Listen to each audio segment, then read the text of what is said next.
ndakasvika pakuita boyfriend yekuti ndiye wandaiziva kuti kana ndichida mari yekuti ndinge ndichirukwa musoro ndinoiwana kwaari, because after every 2 weeks ndaingotomuudza kuti ndiri kukumbirawo kuti unge uchindigadzirisa musoro wangu because musoro wangu washata. Upenyu hwandainge ndichirarama ndainge ndisingatozivi kuti zvose zvandainge ndichiita ndainge ndichirwadzisa murume uyo wandainge ndigere naye. Ko ndaikuziva sei kuti ndiri kumurwadzisa? Because inini on my side ndainge ndichienjoya upenyu hwangu. Ndo zvandiri kudawo kungodzidzisa vanhu avo vari kurarama vari mumasituation iwawo ekuti munhu wavanenge vakagarisana naye, munhu wacho anenge achiita zvemaboyfriends kana kuti anenge achiita zvemagirlfriends, because iwewe at the moment yekuti unenge uchifunga nezvake, sometimes usingakwanise kumubata pafoni, usingazivi kuti anani, kana kuri kunzi ikoko kwaanenge ari, kana aine boyfriend kana kuti girlfriend yake, usambofa wakazvinyepera kuti kwaari ikoko anenge achimbofunga nezvako, anenge achitoenjoya upenyu hwake. And by the time yekuti paanozodzoka kumba anotodzoka akatobhipa kudhara, achitoziva kuti kunyangwe ukazama kuti unge uchizotaura naye hauna zvaunokwanisa kuti unge uchizomubvunza. Asi in the end mukoma, marriage yangu yakazosvika pakuparara. Maparariro akazoita marriage yangu ndeyekuti iye murume wangu akazotondibata ndiine chikomba, ende chikomba ichi ainge atori munhu wekuziva. Baba ava zvavakaita ndainge ndatova nezitime rainge rakati rebei vachingondinyenga ndichingovaramba, because ndainge ndisingadi kuti ndinge ndichizodanana nevanhu vekuziva ndichiitira kuchengetedza secrecy yangu iyoyo. Asi pane umwe musi baba ava mukoma pavakazouya vakabata 4,000 rands, ende kuti ndinge ndichiramba mari iyoyo mukoma zvakabva zvazondiremera, because vakabva vati kwandiri ndinokwanisa kukupa mari yose iyi kana kuri kunzi ukada kuti tinge tichispenda usiku hwose tiri tose. Mukoma, ndakabva ndafunga nezvazvo ndikabva ndaona kuti 4,000 rands haungangoinhongi zvekudaro, ndokubva ndazobvuma. Saka ndakambotanga ndavaudza kuti ndichazokuudzai musi wamunofanira kuti munge muchizouya kumba kwangu. Vakabva vati it is fine. Saka pacho paunenge wazondidana kumba kwako ndo pandichazokupa mari iyoyo. Ndokubva vadzokera baba vaya. Baba ava ndichivarambira ndichivaudza kuti ndichazokudanai, it was because moyo wangu wainge uchingondirambira. Ndainge ndichingonzwa kamwe kakungozvidhauta, so kuti ndainge ndichizobatikidzwa nemurume wangu ndinavo baba ivavo. Saka ndainge ndambofunga kuti ndodiniko, ndoenda kunorara kumba kwavo here kana kuti ndoita vekudana kumba kwangu. Asi nekuda mari mukoma, zvose izvo zvandainge ndichinzwa mumoyo mangu ndakabva ndangoona segunge kwainge kungori kungotya, wainge hungori ugwara. Baba vaya ndokubva ndazovaudza kuti no, nhasi chaiye uyai tigare tangopedza masports. Ivowo vakabva varakidza kuti vainge vakafara nemashoko avo andainge ndavaudza kuti uyai tigare tapedza masports. Baba ava ndainge ndisitomborina kana feeling navo. Chandainge ndiine feeling nacho imari iyo yavainge vandiverengera. Baba vaya vakazoti vauya mukoma nashi. Chekutanga chandakaita ndechekuti ndakabva ndavati kana muchida kurara neni tangai mandiburitsira mari iyoyo, mubva maiverenga mubva maiisa apa. Baba vaya vakabva vazondiverengera mari iya. Inini ndokubva ndazotora 4,000 rands iya mukoma ndokubva ndazoviga, because ndainge ndichifungidzira kuti zvimwe kuda baba ava vainge vachida kungondijuta nhasi ngeni yangu chete, vobva varegedza kuzondipa mari kana tapedza kusangana pabonde. Vakati vandipa mari iya ndokubva ndazoiwandisa, ndokubva tazotanga zvedu kuenjoya bonde. Takati tiri pakati pekuenjoya bonde kunze kwainge kwatosviba, ndo pandakabva ndazonzwa nokupa doo, ende munhu ainge achinoka padoo ainge ari murume wangu. Apa inini nemurume wangu tainge tichigara mumukuku. Mukuku wacho iwowo mukoma wainge usitomborina kana windo. Apa kuti ndinge ndichiburitsa chikomba ichi chandainge ndapinza mumba ndakashaya kuti ndochiburitsa nepaye mukoma. Murume paakaona kuti ndainge ndichitora nguva kuti ndinge ndichivhura doo akabva azonyumwa kuti mukadzi uyu ainge aine chikomba. Ndo paakabva azodanidzira kuti vanhu vose avo vainge vachirojawo pamba ipapo patainge tichigara vange vachibuda panze. Vanhu vose vainge vachigara pamba ipapo patainge tichigara vakabva vazobuda panze, nevamwewo avo vainge vatumidzirwa mamessages nevamwe vakadzi avo vatainge tichigara navo paimba ipapo pandainge ndichigara nguva iyo yandainge ndichiri ndakaroorwa nguva iyo yandainge ndichiri mumarriage nemurume wangu. Vanhu vakabva vazoungana, but vazhinji vacho vainge vari maZimbabwean. Mukoma ndega ndakabva ndaona kuti apa ndainge ndapinda mangwani, asi sezvisinei kuti ndinge ndichikinura dho mukoma ndakaona kuti nyadzi dzacho mukoma dzainge dzichikunda rufu. Murume wangu paakaona kuti ndainge ndisingadi kuti ndinge ndichivhura dho, zvaakazoita ndezvekuti akabva azotsvaka hacksaw, ndiye uyo ndokubva azotanga kukata chain iyo yatainge tichishandisa kuti tinge tichiloka padho remukuku iwoyo watainge tichigara mauri. Dho parakazovhurwa mukoma ndainge ndanzwa nekukumbira Mwari kuti dai zvavo Mwari vangotora mweya wangu wekufema. Mukoma ndakabatwa red handed ndiine chikomba, ende ndo kuzopera kwakaita marriage yangu, asi marriage yangu haina kupera usiku ihwohwo, because iye deep down mumwoyo make murume wangu ainge achindida. Asi zvinoitika mukoma kuvanhukadzi handizivi kana zviri izvo zvinoitika zvekare kuvanhurume. Zvandinoona ndezvekuti once munhukadzi angoita imwe boyfriend akagara asangana neumwe munhurume pabonde, iye achizviudza kuti ari married kwauri, kuti unge uchizotanga kumudzosa panzvimbo iya yaainge ambori at the time yekuti mainge mugere mose iye asina chikomba on her side. Izvozvo zvinonetsa. I think kuti that is why kunyange bhaibheri chairo richiti kunyange ukabata mukadzi wako ane chikomba une mvumiro yekuti unge uchimuramba, because mafeelings ake kwauri anenge atodestroyeka.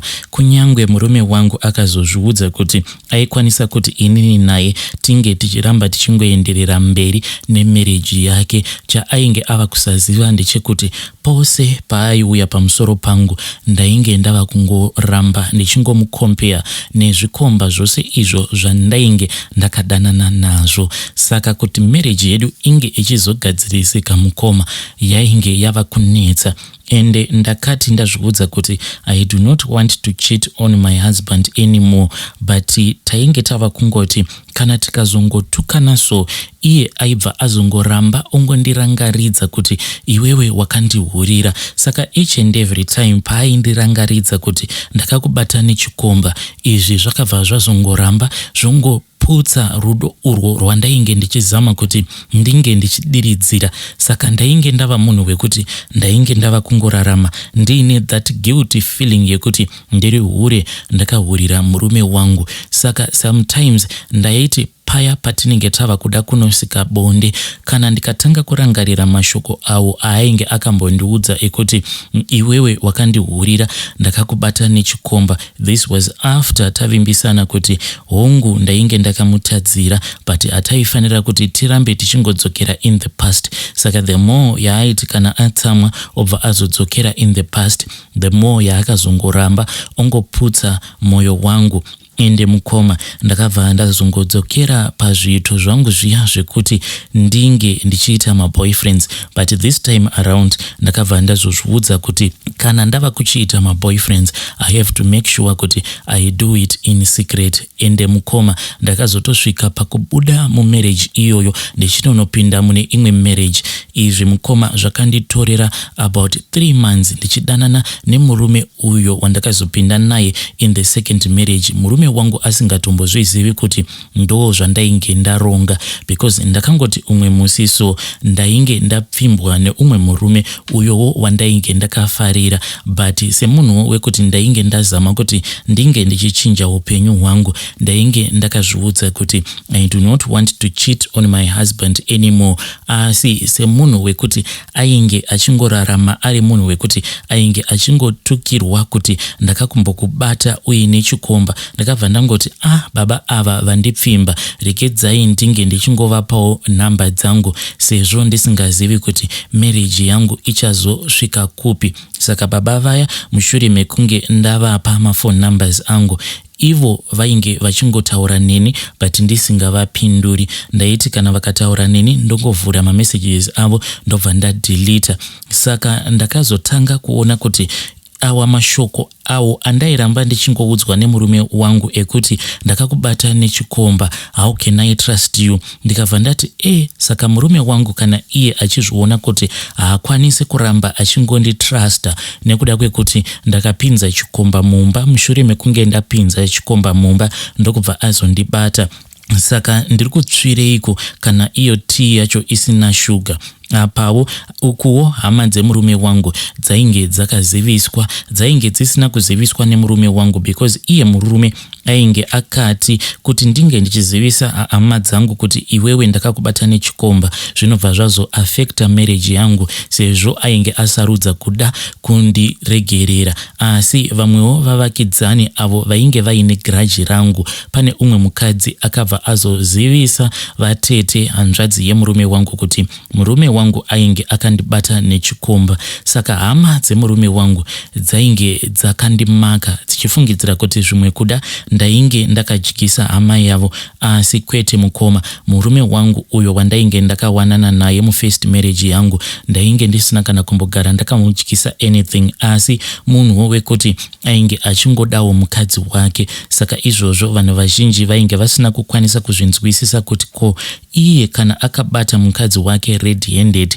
why is it akazongoramba akagara nemukadzi wake? Vanhu havanawo kukwanisa kunzwisisawo icho chaainge achida kugadzira mukati mekurarama kwake. Asi iye paakazondikanganisira murume wangu iyeye, ndeapo pekuti aingoti kana akatsamwa kana kuri kunzi tinenge tanetsana mumba obva azotanga kundiudza kuti wakandichita, wakandihurira, ende airamba achingondibvunza kuti saka nemurume uyu panguva iyo yamainge muchiita bonde wainge uchitonzwa kutonakirwa here? Mashoko ekuti airamba achingondirwadza because neniwo at that time mukoma ndainge ndazviudza kuti zvechihuri azvibhadhari. Saka the more yaairamba achingondibvunza mibvunzo nhando, the more yaairamba achingondirwadzisa kusvika ndazoti evo ndinotsvireiko neti iyoyi isina shuga, uku munhu haana mari, uku munhu ava kuramba achingondishungurudza, haisi mhosva mhani kuti ndakazvara naye mwana. Marriage yacho mukoma yainge yanyanyisa kupinda poison. Saka baba vaya the more yavakaramba vachitaura neniwo ndakazotanga kuresponda messages avo kusvika tazotanga kudanana mukoma.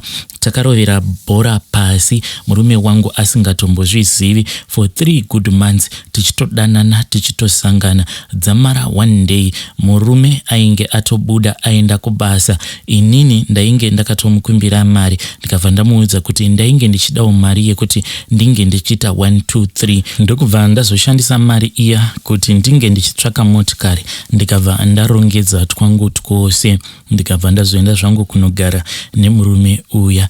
Mukoma ndo masiro andakazoita, mukoma ndo mabviro andakazoita pamurume wangu uyo wandainge ndakapinda naye mujoni.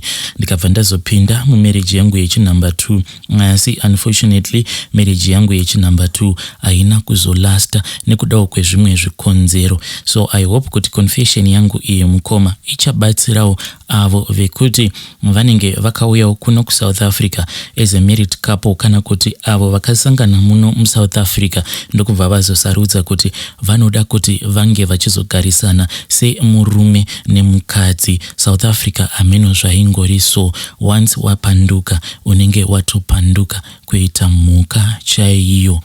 Vedare ndo message iyo yandakatumidzirwa ichibva kuna vahanzvadzi vedu. It was quite a very long message, vakatora nguva yavo. Please let us talk about this issue in the comment section. Wakambochitawo here murelationship kana kuti mumarriage mako? I think kana kwanga kuri kunzi vanhu vanenge vari willing kuuya nemamessages avo, taikwanisa kuita ka episode kanonzi cheaters corner keavo vanhu vekuti vanenge vakambochita mumarelationships kana kuti mumamarriages avo, then vobva vazotiudza nyaya dzavo kuti vange vachizochita chii chakakonzeresa kuti vange vachizosvika pachinzvimbo ichocho chekuti vange vachizochita mapartners avo. So feel free to come to my inbox. I will never reveal your identity.